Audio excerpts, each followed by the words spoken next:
एक लंबे समय पहले रामपुर नामक एक गांव में रंजित और रवली नामक पति पत्नी रहते थे। रंजित बैलगाड़ी में लोगों को एक गांव से दूसरे गांव तक लेके जाता था। उस गांव से दूसरे गांव के रास्ते के बीच में एक घनी जंगल था।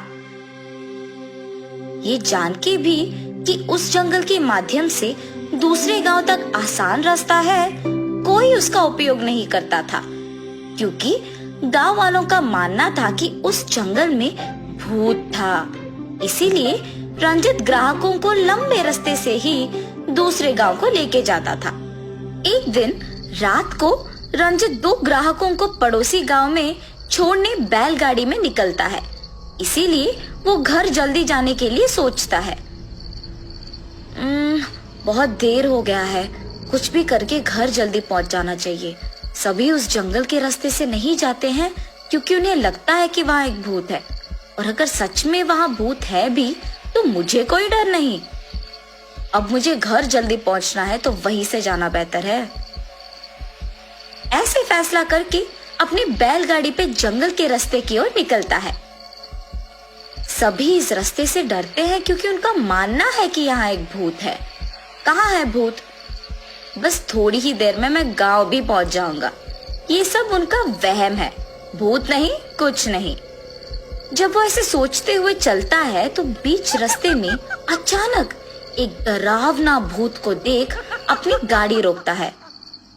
हा हा हा, बड़े दिनों बाद एक मनुष्य अकेले मुझे इस जंगल में मिला है। ये सोचकर उसके पास जाती है। कृपया मुझे कुछ मत करो, मुझे छोड़ दो। अगर मैं इसके शरीर में प्रवेश करूंगी तो मैं गांव जा पाऊंगी और जो चीज चाहे कर पाऊंगी। मैं तुम्हें कुछ नहीं करूंगी, डरो मत। डर के मारे ही कोई भी मनुष्य इस जंगल के तरफ ही नहीं आ रहा। बहुत दिनों बाद तुम आए हो। अगर मैं तुम्हें भी कुछ करूंगी तो वापस मुझे कोई और मनुष्य का इसी जंगल में इंतजार करना होगा। ये कह के वो भूत उसके मांत्रिक शक्ति से रंजित को बंदी करके वो रंजित के रूप में बदल जाती है। सुबह होते ही रंजित के रूप में मौजूद भूत बैलगाड़ी लेके गांव की ओर बढ़ती है। गांव में रंजित को सभी जानते थे। उस गांव में दो लोग पड़ोसी गांव जाने के लिए इंतजार कर रहे थे। रंजित को देख वो उसके पास जाते हैं। ए रंजित, हमें पड़ोसी गांव जाना है, लेके जाओगे? आइए, गाड़ी में बैठिए, लेके जाऊंगा। ऐसे कहने पर दोनों आदमी उसके बैलगाड़ी में बैठ जाते हैं। रंजित गाड़ी को चलाते हुए जंगल की ओर मोड़ता है।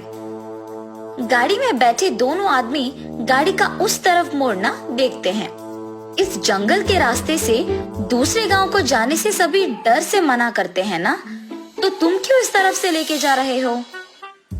सभी का मानना है कि इस रास्ते में भूत है और इसीलिए यहाँ से नहीं जाते हैं, पर ऐसा यहाँ कुछ नहीं है और इस रास्ते से हम पड़ोसी गांव जल्दी पहुँच सकते हैं। इसीलिए मैं आप लोगों को इस तरफ लाया हूँ। ऐसे उसके कहने पर वो दो लोग भी चुप रहते हैं। जाते जाते अचानक रंजित बीच रास्ते में बैलगाड़ी को रोक देता है।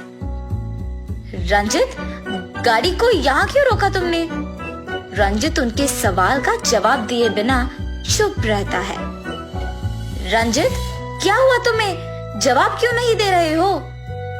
उनके ऐसे कहने पर रंजित जोर जोर से हंसने लगता है। मुझे डर लग रहा है। रंजित, तुम क्यों हंस रहे हो? तब रंजित एक ही बार में भूत के रूप में बदल जाता है। उसे ऐसे रूप बदलते देख वो दोनों आश्चर्यचकित रह जाते हैं। बाप रे, भूत भूत, कोई बचाओ बचाओ।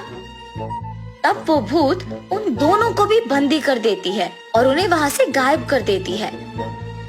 ऐसे वो भूत रंजित के रूप में बदलकर हर रोज बैलगाड़ी को चलाते हुए पड़ोसी गांव को जाने वाले बहुत सारे ग्राहकों को गायब कर देती है। एक दिन जब रंजित हमेशा की तरह जंगल के रास्ते में कुछ ग्राहकों को गायब करता है तो उसके गांव का रघु नामक एक आदमी उसे देख लेता है। ये क्या? रघु उसके बैलगाड़ी को जंगल के बीच लाके रोका है। ऐसे सोचते ही रहता है जब रंजित को अचानक भूत के रूप में बदलकर उसके ग्राहकों को गायब कर देना देखता है। तुरंत वो उसके गांव जाकर रंजित के पत्नी को और बाकी गांव वालों को सब कुछ बताता है। क्या?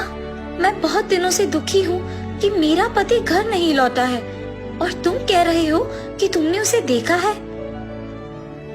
खुद मेरे आंखों से देखा है मैंने तुम्हारे पति को भूत में बदलते हुए।